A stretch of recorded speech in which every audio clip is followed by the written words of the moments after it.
Taste the Daily. Thanjai பெரிய கோவிலில் சித்திரை திருவிழா தேரோட்டம் வெகு விமரிசையாக நடைபெற்று வருகிறது. திரளான பக்தர்கள் தேரை வடம் பிடித்து இழுத்து வருகின்றனர். அதனை பார்க்கலாம்.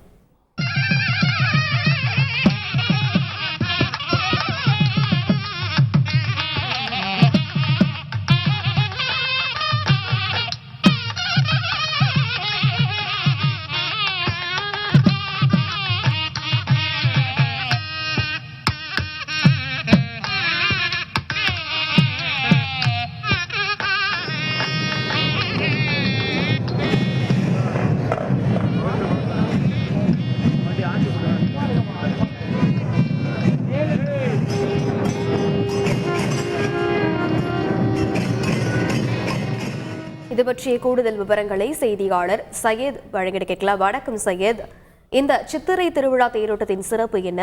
மேலும் பக்தர்களின் வருகையை ஒட்டி அங்கே என்னென்ன பாதுகாப்பு ஏற்பாடுகளும் செய்யப்பட்டிருக்கிறது? மாமன்னன் ராஜராஜ சோழனால் கட்டப்பட்ட உலக புகழ்பெற்ற தஞ்சை பெரிய கோவிலுக்கு தமிழகம் மட்டும் அல்லாது இந்தியாவின் பல்வேறு மாநிலங்கள் மற்றும் வெளிநாடுகளில் இருந்து ஏராளமான பக்தர்கள் வந்த உள்ளனர். உலக புகழ்பெற்ற தஞ்சாவூர் பெரிய கோவிலில் சித்திரை திருவிழா ஆண்டுதோறும் 18 நாட்கள் வெகு விமர்சையாக நடைபெறும். அதன்படி இந்த ஆண்டிற்கான சித்திரை திருவிழா கடந்த 6ஆம் தேதி கொடியேற்றத்துடன் தொடங்கியது.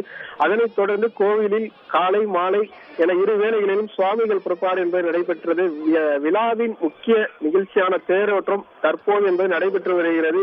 இதனை முன்னிட்டு அதிகாலை தஞ்சை பெரிய கோவிலில் இருந்து நடராஜர் மன்றத்திலிருந்து பஞ்சமூர்த்திகள் முத்துமணி அலங்கார சப்பரத்தில் புறப்பட்டு கோவிலிருந்து வந்து மேல வீதியில் உள்ள தேர் மண்டபத்தை அடைந்தனர். அதனை தொடர்ச்சியாக தற்போது தேர் என்பது வடம் பிடித்து இழுக்கப்பட்டு வருகிறது. கடந்த 100 ஆண்டுகளாக தேரோட்டம் இல்லாத நிலையில் கடந்த 8 ஆண்டுகளுக்கு முன்பு தமிழக அரசு சார்பாக பல லட்சம் செலவில் புதிய தேர் செய்யப்பட்டு இந்த தேரில் 165 மணிகள் மற்றும் 252 தெய்வங்களின் சிற்பங்களும் பொறிக்கப்பட்டுள்ளது. 19 அடி உயரமும் 18 அடி அகலமும் 40 டன் கொண்ட எடை தேரில் தியாகராஜர் கமலாம்பாள் இருந்து தற்போது தேரோட்டத்தை தஞ்சை மாவட்ட ஆட்சியர் தீபக் ஜோக்கப் வந்து வடம் பிடித்து இழுத்து வைத்தார். இதில் பல்லாயிரக்கணக்கான பக்தர்கள் கோஷங்களுடன் வடம் பிடித்து தேரை தற்போது இழுத்து செல்கின்றனர். அதனைத் தொடர்ந்து விநாயகர் சுப்பிரமணியர் சப்பரங்கள் முன்னே செல்ல தியாகராஜர் கமலாம்பாள் இணைந்து தேர் சென்று வருகிறது.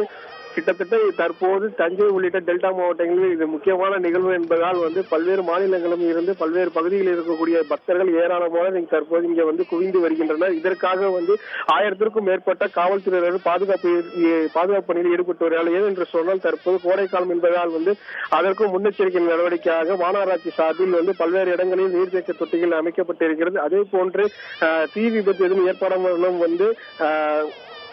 தீயணைப்பு துறையினரும் பல்வேறு பகுதிகளிலும் தீயணைப்பு வாகனங்களை நிறுத்தி வைத்திருக்கின்றனர். அதே போன்று மருத்துவ குழுவினரும் அந்தந்த பகுதியில் இருக்கக்கூடியவர்களுக்கு தேவையான உதவிகளை செய்வதற்காக தயார் நிலையில் உள்ளனர்.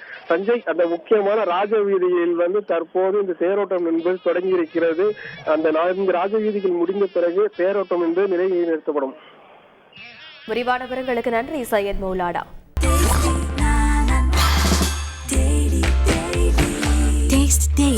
Taste the Daily.